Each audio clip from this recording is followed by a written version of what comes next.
ബാബറി മസ്ജിദിന്റെ തകർച്ചയും തുടർന്ന് കോടതിയും വ്യവഹാരങ്ങളും വിധിയുമെല്ലാം അടിസ്ഥാനപ്പെടുത്തി ആ സ്ഥലത്ത് പണിത ശ്രീരാമക്ഷേത്ര ഉദ്ഘാടന പ്രശ്നം യഥാർത്ഥത്തിൽ അതിനുശേഷം ഇന്ത്യയിൽ 7 സംസ്ഥാനങ്ങളിൽ വലിയ കലാപം തന്നെ നടക്കുകയുണ്ടായി. അതിന്റെ വാർത്തകളാണ് പുറത്ത് വന്നിട്ടുള്ളത്.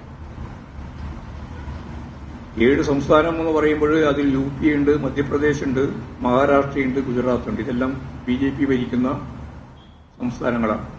അതിനു പുറമെ ഡൽഹി, കർണാടക, തെലങ്കാന, ഈ 7 സംസ്ഥാനങ്ങളിലും വലിയ രീതിയിലുള്ള കലാപശ്രമങ്ങളും കലാപങ്ങളുമാണ് നടന്നിട്ടുള്ളത്.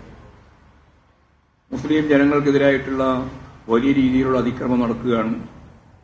മഹാരാഷ്ട്രയിൽ ബുൾഡോസർ തന്നെ വെച്ച് വീടുകൾ ഒളിക്കുകയാണ്. പള്ളിക്കുമേലെ അവകാശം സ്ഥാപിച്ചുകൊണ്ടുള്ള സംഘപരിവാർ വിഭാഗത്തിന്റെ പതാക ഉയർത്തുന്നു. കുരിശിന്റെ മേലെ പതാക ഉയർത്തുന്നു മധ്യപ്രദേശ് ഉൾപ്പെടെ.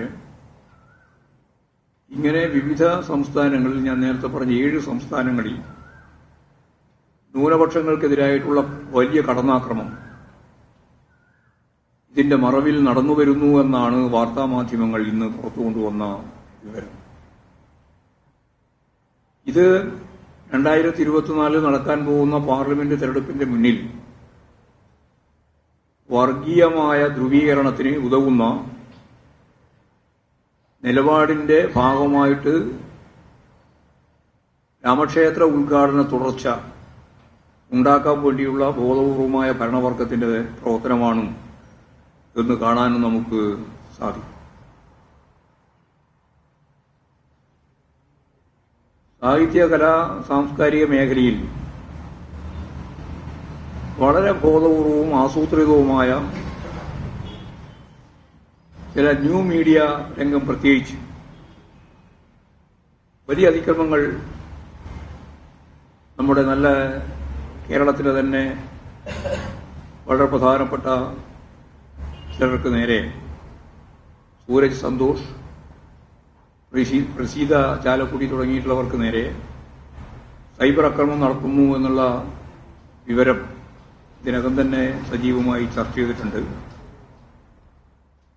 സംഘപരിവാറിന്റെ വിമർശകനായാൽ വിമർശനത്തിന് വിധേയപ്പെടുത്തുന്ന എന്തെങ്കിലും നിലപാടുകൾ മുന്നോട്ടേക്ക് വെച്ചാൽ അവരെ ആക്രമിക്കുക, അവരെ ഇല്ലാതാക്കുക എന്നുള്ള നിലപാടാണ് അസഹിഷ്ണുതയോടുകൂടി ഈ വിഭാഗം ചെയ്തുകൊണ്ടിരിക്കുന്നത്. ഫേക്ക് ഉൾപ്പെടെ ചേർത്തിട്ടാണ്.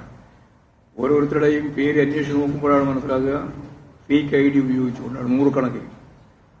അതൊരു അജണ്ടയാക്കി മാറ്റിയിരിക്കുകയാണ് സംഘപരിവാർ വിഭാഗം. വലതുപക്ഷ ശക്തികളെന്ന കാര്യം കൂടി നമ്മൾ ഗൗരവപൂർവ്വം ശ്രദ്ധിച്ചു പോകേണ്ടതുണ്ട്. അതാണ് ഈ സംബന്ധിച്ച് പൊതുവായിട്ട് പറയാനുള്ളത്.